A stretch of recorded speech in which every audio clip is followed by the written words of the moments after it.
This is the miter saw that made my cuts cleaner and my setup faster, without asking me to baby it. After a week of real projects, I trust where the blade lands and I spend more time building and less time second-guessing. I would place this tool in the serious do-it-yourself and small shop category. It is a 12-inch double bevel sliding compound miter saw. If you build furniture on weekends, trim out rooms, replace casing and baseboards, or you just want a saw that will not hold you back as you learn, this is a strong fit. It has more capability than a compact homeowner saw, and it feels ready for everyday use without jumping to a dedicated cabinet shop setup. The design choices matter in daily use. The 12-inch blade gives you reach, so wide boards and tall trim are not a stretch. The double bevel saves steps because I can tilt left or right without flipping workpieces. The rails are solid and the carriage glides straight without play, which keeps long crosscuts true. The fences are tall and slide, so I can support crown and tall base vertically, or pull them back when I need clearance for bevel cuts.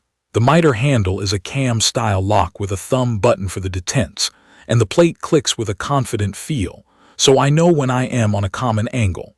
The dust port sits close to the cut, which matters more than the size of the bag, and the integrated work light throws a shadow line that lines up exactly with the teeth. That shadow line is not a gimmick. It is one of the few guide systems I actually use on every cut. Getting it set up was straightforward. I lifted it onto a stand, locked the head, slid the fences out, and checked squareness. Out of the box, mine was very close. The fence was square to the blade and the bevel zero stop only needed a tiny tweak. The manual walks through these checks in plain language.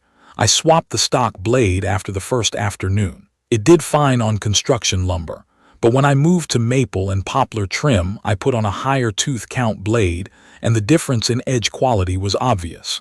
The saw spins up briskly, the brake stops the blade quickly, and the trigger has a natural feel. The slide is smooth and stays aligned even when I extend it all the way forward and back. I did not have to fight the head dipping at the end of a cut, which is something I notice on looser saws. Power and control are what matter once the novelty wears off. With this motor and a sharp 12-inch blade, I cut white oak, maple, and pine without bogging down. On wide stock, the saw tracks square through the full pull, so the back of the cut matches the front. The double bevel tilts feel solid on their stops, and the scale is easy to read, so dialing a precise compound angle does not feel like guesswork. The shadow line light is the star here. A laser line can trick your eye when you change blade kerf or when the beam drifts. A crisp shadow from the actual teeth does not lie. I lower the arm until the teeth almost kiss the work, check the shadows against my pencil marks, and commit. It speeds up repeatable accuracy in a very real way. For dust, I tested two ways. With just the included bag, it caught a noticeable amount, but plenty still escaped, especially on wide crosscuts. Hooked up to a shop vacuum with a simple rubber adapter, the collection jumped to what I would call about 3/4 of the chips on typical cuts. I still sweep up, but my bench is not buried, and I am not blowing sawdust off boards between every cut the way I used to. Real projects tell the story. I trimmed a small hallway with new baseboards and casing. Long runs of primed pine were easy to control because the tall fences kept everything upright and flat to the table. Inside and outside 45-degree corners closed nicely without me sneaking up on the angle by shaving slivers. I also built a pair of floating shelves out of maple. I cross-cut wide boards to length, then made repeated identical cuts for the cleats. The miter detents held true, so the shelf faces lined up without gaps. The last test was rougher work, cutting 2 by material for a set of deck steps. The saw did not flinch at long crosscuts, and the back fence support for 2 by 14 stock came in handy. I did those wide cuts with a steady pull, and the blade stayed on track from front to back. A specific use case that really shows what this saw does well is crown molding. I work crown both nested and on the flat, depending on the profile and the room. With the tall sliding fences, I can nest medium crown upright and hit those spring angle cuts without juggling jigs. When I switch to cutting on the flat with compound angles, the bevel and miter scales are clear, and the detents feel positive. The shadow line helps me hit marks on cope cuts, too. I strike a line a hair proud, let the shadow show me where the teeth will land, and take a whisper off until the joint closes. In practice, that means fewer trips from the saw back to the wall. There are a couple of thoughtful features that make day-to-day work easier. The integrated work light has its own switch, so I can use it to line up cuts without spinning the blade. The depth stop lets me cut a shallow trench for dados and rabbits. When I had to notch a back panel for a cleat, I set the stop, made a series of passes, and cleaned it up with a chisel. The hold-down clamp is simple, and while I do not use it for every cut, it keeps small or tricky pieces secure when I need both hands steady on the handle. The table extensions lock with a satisfying feel and stay put, so setting up for longer boards is quick. There are also a few quirks to keep in mind. The bevel lock is at the back. It is solid, but reaching around for it can feel awkward in a tight space. After a few days I did it without thinking, but I still prefer a front bevel control. The included dust bag is just acceptable. If you care about a clean space, plan on connecting a vacuum. The saw is not light.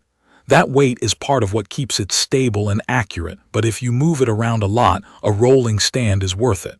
Out of the box, my scale markings were accurate, but I always trust a square more than a printed line, and I recommend taking 20 minutes to tune it to your standards before a real project. What stood out most over time was repeatability. I cut a batch of identical parts for shelf cleats and then came back hours later to make a few more. The new pieces matched perfectly without me touching the settings. Dust collection with a vacuum was good enough that I was not working in a cloud.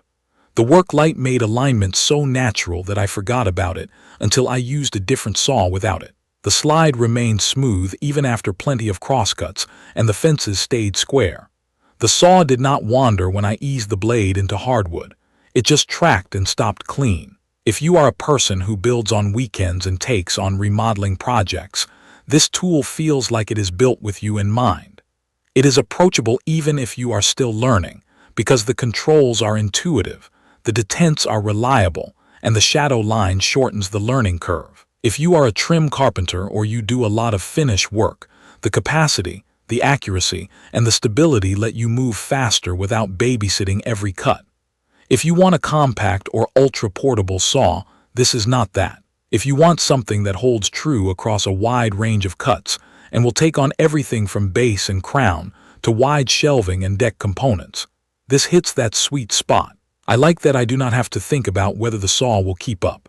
I line up, pull the head down, watch the shadow kiss the mark, and cut. The finish off the higher tooth blade is clean enough that I go straight to glue or light sanding. The things I do not love are easy to work around, and none of them undercut the fundamentals that matter most: power, accuracy, and repeatability. So if you are looking for a 12-inch double bevel sliding miter saw that feels solid, stays accurate, and makes alignment simple in real life, this is the one I keep reaching for. It has earned a permanent spot in my shop because it makes the work smoother and the results more consistent, and it does that without drama. Please check the comments section for detailed information about the DEWALT DWS780R 12-inch double bevel sliding miter saw. Thank you for watching.